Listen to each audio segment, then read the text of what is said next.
નમસ્કાર, પ્રવેગ ટીવીમાં આપનું સ્વાગત છે। હું છું ભદ્રેશ, આપ જોઈ રહ્યા છો પ્રવેગ પ્રાઇમ ટાઈમ। સમાચારની શરૂઆતમાં એક નજર કરીએ હેડલાઇન્સ પર। વડાપ્રધાન નરેન્દ્ર મોદીએ ઉત્તર પ્રદેશમાં 14,000થી વધુ પ્રોજેક્ટ્સનું કર્યું લોકાર્પણ। કહ્યું, રાજ્યમાં રોકાણ અને નોકરીઓનું વાતાવરણ થશે ઊભું।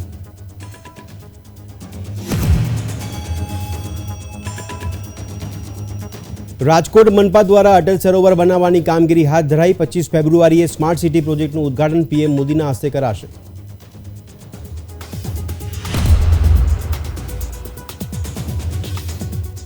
વિધાનસભામાં ખેડૂતોની આવક મામલે કોંગ્રેસના સરકાર પર વિવિધ સવાલો। ડુંગળીની વિદેશ નિકાસને મંજૂરી આપવા માંગ કરાઈ।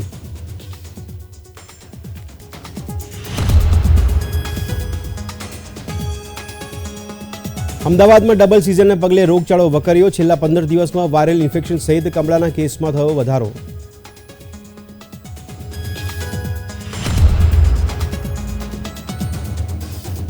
અમદાવાદ ગાંધીનગરના કર્મચારીઓને નવી 70 એસટી બસની સુવિધા મળશે। મુખ્યમંત્રીના હસ્તે બસોનું લોકાર્પણ કરાયું।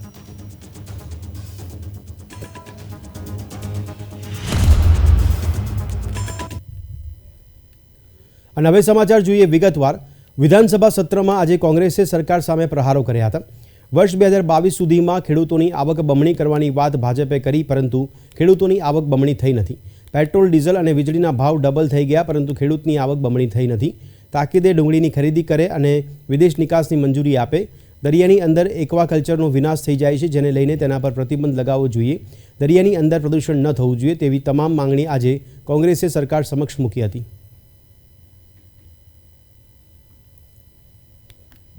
हुई किसानों पर मार अब की बार मोदी सरकार आ सूत्र अने खेडूतोने 2022 सुधीमां एनी आवक बमणी करवाना सूत्र साथे सत्तामां आवेली सरकारमां अत्यारे 2022 पछी आजे 2024 थई गया, परंतु खेडूतोने जे मळता हता भाव उत्पादनना એટલા જ મળે છે, પણ એની સામે બિયારણ, ખાતર અને દવાઓના ભાવ બમણા થઈ ગયા। પેટ્રોલ ડીઝલના ભાવ બમણા થઈ ગયા। ખેડૂતોનો ખર્ચ બમણો થઈ ગયો, પરંતુ એની આવકમાં કોઈ વૃદ્ધિ થઈ નથી। એટલા માટે જ આજે દિલ્હીની અંદર જે કિસાનો છે એનું જે બીજું આંદોલન અત્યારે ચાલી રહ્યું છે ને એની માગણી એ છે કે એમએસપી આપવા માટેનો કાયદો લઈ આવે। અમે પણ માગણી કરીએ છીએ કે એમએસપીનો કાયદો લઈ આવે અને ખેડૂતોને એના પોષણક્ષમ ભાવ। અમદાવાદ ગાંધીનગરની વિવિધ કચેરીઓમાં કાર્યરત 5,000થી વધુ કર્મયોગીઓને સચિવાલય પોઈન્ટ સેવાઓમાં નવી 70 એસટી બસની સુવિધા મળતી થશે। એટલું જ નહીં, પોતાના કામકાજ કે રજૂઆત માટે સચિવાલય આવતા રાજ્યભરના સામાન્ય નાગરિકોને પણ સરળ પરિવહન સેવા મળશે। મુખ્યમંત્રી ભૂપેન્દ્ર પટેલે ગુજરાત રાજ્ય માર્ગ વાહન વ્યવહાર નિગમ દ્વારા સેવામાં મુકાયેલી આ નવી 70 એસટી બસોનું લોકાર્પણ વિધાનસભા અધ્યક્ષ શંકર ચૌધરી અને રાજ્ય મંત્રીમંડળના મંત્રીઓની પ્રેરક ઉપસ્થિતિમાં કર્યું હતું। આ સચિવાલય પોઈન્ટ સેવા ઉપરાંત ગુજરાત એસટી નિગમ દૈનિક 8,000થી વધુ બસોના કાફલા સાથે 33 લાખ કિલોમીટરનું સંચાલન કરે છે તથા 25 લાખથી વધુ મુસાફરોને સલામતી, સુરક્ષિતતા અને સમયબદ્ધતા સાથે તેમના ગંતવ્ય સ્થાન સુધી જવા આવવાની સેવાઓ પૂરી પાડે છે। ભાજપ સરકારે ડુંગળીની નિકાસબંધી હટાવી નથી, પરંતુ ચૂંટણીના સમયે ખેડૂતોને ગેરમાર્ગે દોરીને માત્ર લોલીપોપ આપવાનો જ પ્રયત્ન કર્યો છે તેવી પ્રતિક્રિયા કોંગ્રેસના ગુજરાત પ્રદેશ પ્રમુખ શક્તિસિંહે આપી હતી। ગઈકાલે ભારતીય જનતા પાર્ટીની સરકારે માત્ર 3 લાખ મેટ્રિક ટન ડુંગળીની નિકાસની છૂટ આપી અને એવી વાત કરી કે જાણે ખેડૂતોનું કલ્યાણ કરી નાખ્યું છે અને ડુંગળી પકવતા ખેડૂતોને બહુ જ મોટો ફાયદો થઈ ગયો છે। હકીકત એ છે કે આપણા દેશમાં 230 લાખ ટન ડુંગળી પેદા થાય છે અને આટલી મોટી સંખ્યામાં ડુંગળી પેદા થાય છે, એમાંથી માત્ર 3 મેટ્રિક ટનની નિકાસની છૂટ આપવાથી ક્યાં ખેડૂતનું કલ્યાણ થઈ જવાનું છે। એટલે આ વખતે ખેડૂત આશાવાદી હતો, પરંતુ ખેડૂત વિરોધી ભારતીય જનતા પાર્ટીની સરકારે ઓગસ્ટ 2023માં જ એવું પગલું ભર્યું કે ડુંગળી જો એક્સપોર્ટ એટલે કે બહાર નિકાસ થાય તો એના ઉપર 40% એક્સપોર્ટ ડ્યુટી એટલે કે નિકાસનો કર નાખી દીધો। પરિણામે જે ખેડૂતોને ફાયદો થવો જોઈએ એ ન થયો અને ત્યાર પછી ડિસેમ્બર 2023માં સંપૂર્ણપણે નિકાસબંધી કરી દીધી। એટલે ખેડૂત પાયમાલ થઈ ગયો।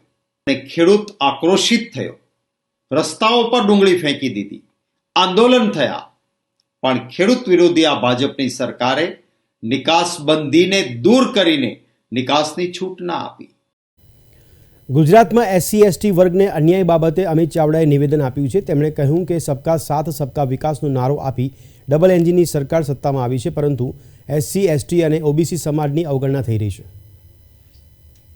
સબકા સાથ સબકા વિકાસના નારા આપીને સત્તા પર બેઠેલી ભારતીય જનતા પાર્ટીની ડબલ એન્જિન સરકારના શાસનમાં કઈ રીતે એસસી એસટી ઓબીસી માઇનોરિટી સમાજને રોજગારની રીતે, શિક્ષણની રીતે, આર્થિક રીતે પાછળ રાખવાનું એક વ્યવસ્થિત આયોજનબદ્ધ એક ષડયંત્ર ચાલી રહ્યું છે, એનો પુરાવો આજે વિધાનસભાની પ્રશ્નોત્તરીના આંકડા પરથી સ્પષ્ટ રીતે સાબિત થાય છે. નડિયાદના આંબેડકર હોલ ખાતે કિશોરી જાગૃતિ કાર્યક્રમ પૂર્ણા સફર યોજાયો હતો. આ કાર્યક્રમ પ્રાદેશિક મહિલા અને બાળ વિકાસ કચેરીના વિભાગીય નિયામક દિશાબેન ડોડિયાની અધ્યક્ષતામાં યોજાયો હતો.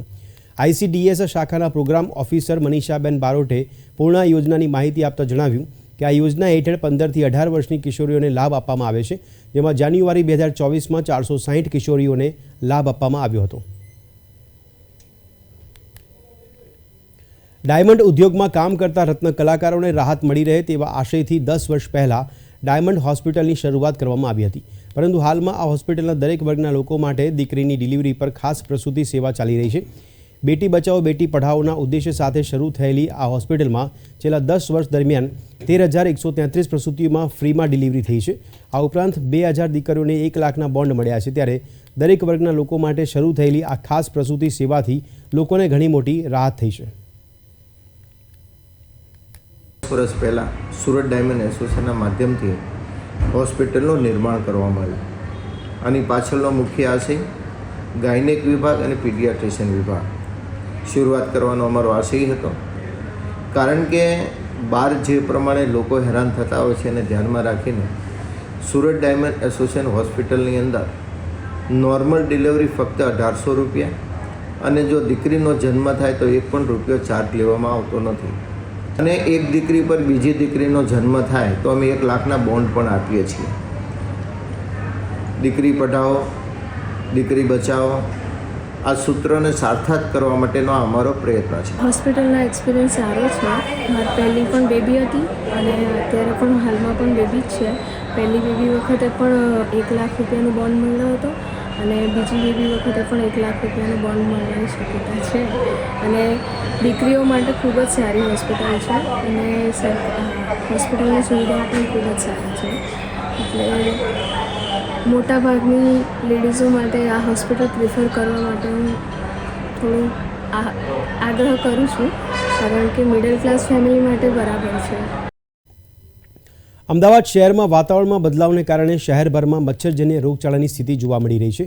અમદાવાદમાં 15 દિવસમાં 80 કેસ ઝાડા ઉલટીના, 68 કમળાના કેસ નોંધાયા છે. ત્યારે બેવડી ઋતુના કારણે લોકોમાં વાયરલ ઇન્ફેક્શનના કેસોમાં પણ વધારો જોવા મળી રહ્યો છે.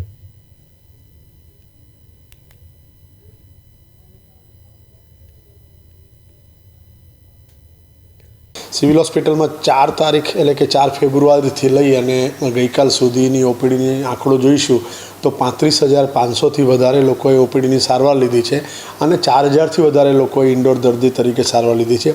અત્યારે જ્યારે આપણે ઠંડીમાંથી ગરમી તરફ જઈ રહ્યા છીએ અને આપણે જોઈએ છીએ કે અઠવાડિયા પહેલાં વાતાવરણ ઠંડુ હતું અને છેલ્લા 3-4 દિવસથી એમ કે ટેમ્પરેચરમાં વધારો થઈ રહ્યો છે. આવું જ્યારે ટ્રાન્ઝિશન ફેઝ હોય ત્યારે એલર્જીક વ્યક્તિઓને તકલીફ થતી હોય છે. તો ભારતીય સ્પીડ સ્ટાર જસપ્રીત બુમરાહને આગામી 4થી ટેસ્ટમાં આરામ અપાય તેવી શક્યતા છે. બીસીસીઆઈના સૂત્રો દ્વારા મળી રહેલી માહિતી અનુસાર બુમરાહને રાંચીમાં 4થી ટેસ્ટમાં આરામ આપવામાં આવશે. ત્યારે બીસીસીઆઈએ હજુ સુધી આ સ્થિતિ અંગે સત્તાવાર નિવેદન જાહેર નથી કર્યું. આ અટકળો સોમવારે રાજકોટમાં 3જી ટેસ્ટની પૂર્ણાહુતિ બાદ ઉભરી આવી છે. રાહુલ ગાંધીની ભારત જોડો ન્યાય યાત્રા ઉત્તર પ્રદેશના પ્રતાપગઢ પહોંચી છે. ત્યારે રેલીને સંબોધન દરમિયાન રાહુલ ગાંધીએ વડાપ્રધાન નરેન્દ્ર મોદી પર રામ મંદિર અભિષેક માટે પ્રમુખ દ્રૌપદી મુર્મુને આમંત્રિત ન કરવા માટે પ્રહારો કર્યા હતા.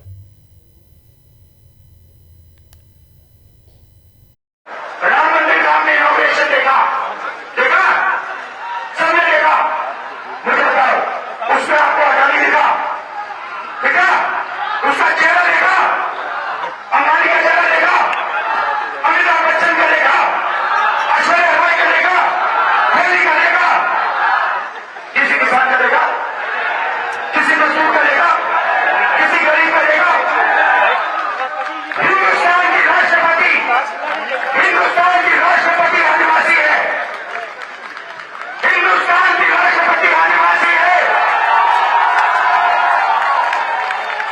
उसका आपने राम मंदिर में चेहरा देखा? क्यों नहीं देखा? क्यों नहीं देखा? किसी दलित का आपने मंदिर में चेहरा देखा? किसी पिछड़े का आपने मंदिर में चेहरा देखा? आप कहोगे नरेंद्र मोदी पिछड़े वर्ग का आदमी है, और मैं आपको बताता हूं, नरेंद्र मोदी जब पैदा हुए गुजरात में वो जनरल कास्ट के आदमी थे। गुजरात में 2000 में उनकी जात, राजी जात को ओबीसी में डाला गया था। नरेंद्र मोदी ओबीसी नहीं है, नरेंद्र मोदी जनरल कास्ट के है। રાહુલ ગાંધીની ભારત જોડો ન્યાય યાત્રાએ સોમવારે અમેઠીમાં પ્રવેશ કર્યો છે. આપને જણાવીએ કે કેન્દ્રીય મંત્રી સ્મૃતિ ઈરાની પણ સોમવારે તેમના સંસદીય ક્ષેત્ર અમેઠીની 4 દિવસીય મુલાકાતે છે. તેઓ અહીં જનસંવાદ યાત્રા પણ યોજી રહ્યા હોય. આવી સ્થિતિમાં એક જ દિવસે અમેઠીમાં રાહુલ ગાંધી અને સ્મૃતિ ઈરાનીની હાજરીથી બંને પક્ષના સમર્થકોનો ઉત્સાહ ચરમસીમાએ પહોંચ્યો છે. पूरा सुबह हम प्रतापगढ़ में रहेंगे, दोपहर को अमेठी में प्रवेश करेंगे और 4 बजे को कांग्रेस अध्यक्ष जी मल्लिकार्जुन खड़गे और राहुल जी एक जनसभा को संबोधित करेंगे बाबूगंज में। तो आज रात अमेठी में रुकेंगे। कल दोपहर से 2 बजे से हम लखनऊ में जाएंगे। कल रात लखनऊ में रुकेंगे, परसों कानपुर, और उसके बाद 22 और 23 विश्राम का दिन है, और 24 और 25 को हम वापस पश्चिमी उत्तर प्रदेश को लौट आएंगे. છેલ્લા કેટલાક દિવસોથી ખેડૂત આંદોલન ચાલી રહ્યું હતું તે આગામી 2 દિવસ માટે અટકાવી દેવામાં આવ્યું છે. કેન્દ્રીય મંત્રીઓ અને ખેડૂતોની બેઠક રવિવાર સાંજે 8:30 કલાકે શરૂ થઈ હતી. આ 5 કલાકથી વધુ સમય સુધી ચાલી હતી બેઠક, જે બેઠકમાં કેન્દ્રીય મંત્રી અર્જુન મુંડા, નિત્યાનંદ રાય, પિયુષ ગોયલ સાથે પંજાબના મુખ્યમંત્રી ભગવંતસિંહ માન, ખેડૂત નેતા સરવણસિંહ પંઢેર, જગદીશસિંહ ડલ્લેવાલ હાજર રહ્યા હતા. ખેડૂત નેતા સરવણસિંહ પંઢેરે કહ્યું કે તેઓ 19 અને 20 ફેબ્રુઆરીએ તમામ જૂથો સાથે ચર્ચા કરશે. આ પછી અમે 20મીએ સાંજે અમારો નિર્ણય જાહેર કરીશું. 21મીએ સવારે 11 વાગ્યા સુધી દિલ્હી કૂચને સ્ટેન્ડ બાય રાખવામાં આવ્યું છે. सरकार की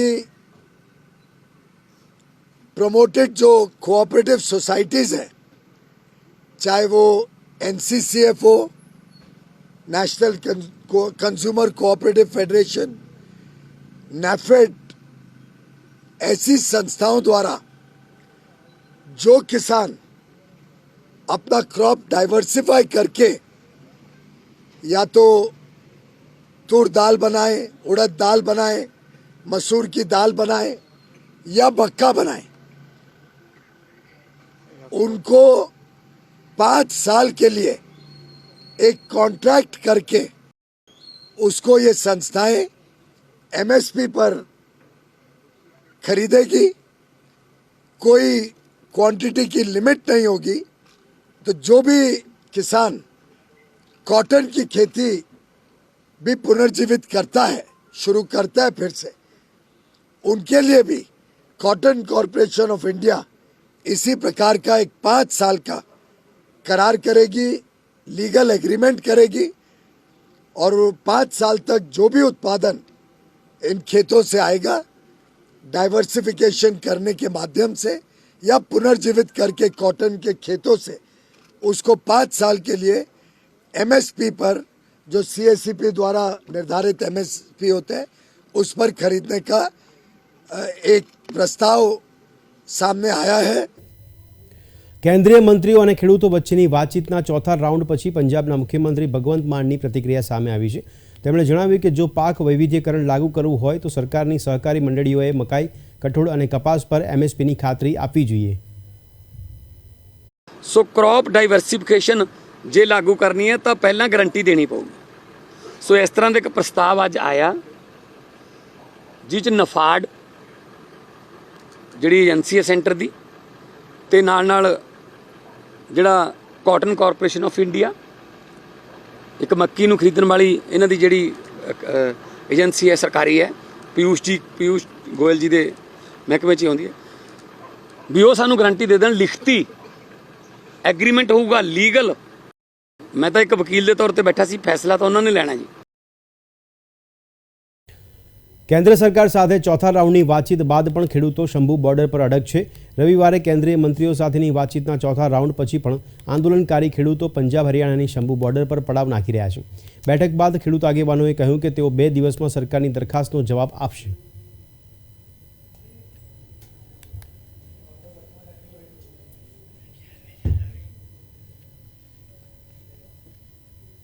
પ્રથમ વખત ભારતીય નૌકાદળ વિશાખાપટ્ટનમમાં 19થી 27 ફેબ્રુઆરી દરમિયાન 50 દેશો સાથે નેવી યુદ્ધાભ્યાસ કરવા જઈ રહી છે। આટલા મોટા પાયે યોજાઈ રહેલા આ યુદ્ધાભ્યાસ મિલન 24માં 18 યુદ્ધ જહાજો અને વિમાનોની કાફલો જોડાશે, ત્યારે સમુદ્ર અને બંદર પર સૈન્ય અભ્યાસ કરશે। સોમવારથી શરૂ થનારી આ 9 દિવસીય સૈન્ય કવાયત મિલન 2024 12મી આવૃત્તિના ઇન્ડો પેસિફિક ક્ષેત્ર પરની વ્યૂહરચના વ્યવહારિક રીતે કડક કરશે અને સમુદ્રને સુરક્ષિત તથા મુક્ત રાખવા માટે પરીક્ષણ કરશે। અયોધ્યાને ટૂંક સમયમાં સોલાર સ્ટેશનથી 40 મેગાવોટ વીજળી મળવા જઈ રહી છે। એનટીપીસીએ રાજ્ય સરકાર સાથે મળીને સોલાર પ્રોજેક્ટ શરૂ કર્યો છે। નેશનલ થર્મલ પાવર કોર્પોરેશનની પેટા કંપની ગ્રીન એનર્જીએ 14 મેગાવોટનો અયોધ્યા સોલર ફોટોવોલ્ટેઇક પ્રોજેક્ટ શરૂ કર્યો છે। એનટીપીસીની પેટા કંપની સરયુ નદી પાસેના રામપુર ગામમાં અયોધ્યા સોલર ફોટો વોલ્ટેક પ્રોજેક્ટ પર રાજ્ય સરકાર સાથે કામ કરી રહી છે, જે 165 એકર જમીનમાં બનાવવામાં આવશે। ये सोलर प्लांट हमारा नवंबर 2023 में स्टार्ट कर दिया था हमने अपनी जो जिसको कॉन्ट्रैक्ट दिया था काम करने के लिए, जैक्सन लिमिटेड है, हमने नवंबर से स्टार्ट किया काम और दिन रात मेहनत करके इस प्लांट को हमने खड़ा कर दिया है, जो 15 जनवरी से हमारा प्लांट सारा रेडी हो गया था। प्लांट प्रतिष्ठा हुई है 22 जनवरी को, उस समय हमारी प्लांट से ही बिजली गई है, पूरी अयोध्या सिटी को सप्लाई होना शुरू हो गई है।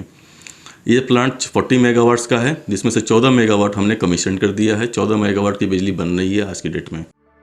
અયોધ્યાને સોલાર સિટી બનાવવા માટે સોલાર પ્લાન્ટનું વિસ્તરણ કરવામાં આવી રહ્યું છે। હાલમાં આ શહેર લગભગ 30% ગ્રીન વીજળી મેળવે છે। अयोध्या को सोलर सिटी बनाने में हमारा प्लांट सबसे बड़ा महत्वपूर्ण भूमिका जरूर निभाएगा, क्योंकि अयोध्या से सोलर सिटी बनाने के लिए कोई एक क्षमता होती है, जिस क्षमता के ऊपर अयोध्या की जो पावर है वो सप्लाई हो जाए सोलर से, तो वो सोलर हम दे रहे हैं 40 मेगावाट, हमें बहुत बड़ा चंक दे रहे हैं अयोध्या सिटी को सप्लाई करने के लिए। इसलिए सोलर सिटी बनाने में अयोध्या सोलर का बहुत बड़ा योगदान है। અધિકારીઓનું કહેવું છે કે અયોધ્યા સોલાર ફોટોવોલ્ટેક સ્ટેશનના નિર્માણથી અહીં રોજગારીની તકો પણ ઊભી થશે। તો વડાપ્રધાન નરેન્દ્ર મોદી ગુવાહાટીની મુલાકાતે પહોંચે છે, જ્યાંથી તેઓ સીધું સંબોધન કરી રહ્યા છે। આવો પહોંચીએ ગુવાહાટી। अच्छे नंबर वाले बच्चों का सम्मान किया जाता है। जिस तरह कोई बड़ी परीक्षा पास करने के बाद बच्चों का सम्मान होता है, वैसे ही समाज को ऐसे बच्चों का सम्मान करने की भी परंपरा विकसित करनी चाहिए, जो खेलों में अच्छा प्रदर्शन करते हैं। और इसके लिए हम नॉर्थ ईस्ट से भी बहुत कुछ सीख सकते हैं। पूरे नॉर्थ ईस्ट में खेलों का जो सम्मान है, जिस तरह वहां के लोग खेलों को सेलिब्रेट करते हैं, वो अद्भुत है। छू रहे हैं। पूर्वोत्तर की इस धरती ने खेलों को आगे बढ़ाने की एक संस्कृति विकसित की है। मुझे विश्वास है कि जो भी एथलीट्स इस टूर्नामेंट के लिए यहां आए हैं, वो नई चीजें सीखकर इसे पूरे भारत में लेकर जाएंगे। साथियों, खेलो इंडिया हो, टॉप्स हो या ऐसे अन्य अभियान हो, आज हमारी युवा पीढ़ी के लिए नई संभावनाओं का एक पूरा इकोसिस्टम तैयार हो रहा है। ट्रेनिंग से लेकर स्कॉलरशिप देने तक हमारे देश में खिलाड़ियों के लिए एक अनुकूल माहौल बन रहा है। इस वर्ष खेलों के लिए रिकॉर्ड 3,500 करोड़ रुपए का बजट दिया गया है। हमने देश के स्पोर्टिंग टैलेंट को साइंटिफिक अप्रोच के साथ नई शक्ति दी है। इसी का नतीजा है कि आज भारत हर प्रतियोगिता में पहले के मुकाबले ज्यादा मेडल जीत रहा है। आज दुनिया उस भारत को देख रही है जो एशियन गेम्स में नए रिकॉर्ड बना रहा है। आज दुनिया उस भारत को देख रही है जो पूरी दुनिया के साथ कॉम्पीट कर सकता है। वर्ल्ड यूनिवर्सिटी गेम्स में भी भारत ने गजब की सफलता हासिल की है। 2019 में हमने इन खेलों में 4 मेडल जीते थे। मैं गर्व से कह सकता हूं कि 2023 में हमारे नौजवानों ने 26 मेडल जीते हैं। और मैं फिर कहूंगा कि ये मेडल्स की संख्या भर नहीं है, ये प्रमाण है कि अगर हमारे युवाओं को साइंटिफिक अप्रोच के साथ सहायता दी जाए तो वो क्या कर सकते हैं। साथियों, कुछ दिन बाद आप यूनिवर्सिटी से बाहर की दुनिया में जाएंगे। निश्चित तौर पर पढ़ाई हमें दुनिया के लिए तैयार करती है, लेकिन ये भी सच है कि खेल हमें दुनिया की चुनौतियों से लड़ने का साहस देते हैं। आपने देखा है कि सफल लोगों में हमेशा कुछ ना कुछ विशेष गुण होते हैं। उन लोगों में बस टैलेंट ही नहीं होता, टेम्परामेंट भी होता है। वो नेतृत्व करना भी जानते हैं, टीम स्पिरिट के साथ काम करना भी जानते हैं। इन लोगों में सफलता की भूख होती है, लेकिन वो हार कर फिर से जीतना भी जानते हैं। वो जानते हैं कि दबाव में काम करते हुए अपना बेस्ट कैसे देना है। ये सारे गुण पाने के लिए खेल एक बहुत बड़ा माध्यम होते हैं। जब हम खेलों से जुड़ते हैं तो इन गुणों से भी जुड़ जाते हैं। इसलिए मैं कहता हूं, जो खेलता है वही खिलता है। साथियों, और आज मैं अपने युवा साथियों को खेलों से अलग भी कुछ काम देना चाहता हूं। नॉर्थ ईस्ट की सुंदरता के बारे में हम सब जानते हैं। आप भी इन गेम्स के बाद मौका निकालकर अपने आसपास जरूर घूमने जाएं, और सिर्फ घूमे ही नहीं, अपनी तस्वीरें सोशल मीडिया पर शेयर भी करें। तो આ હતા અત્યાર સુધીના સમાચાર। વધુ સમાચાર સાથે ફરી મળીશું, ત્યાં સુધી આપ જોતા રહો પ્રવેગ ટીવી। નમસ્કાર।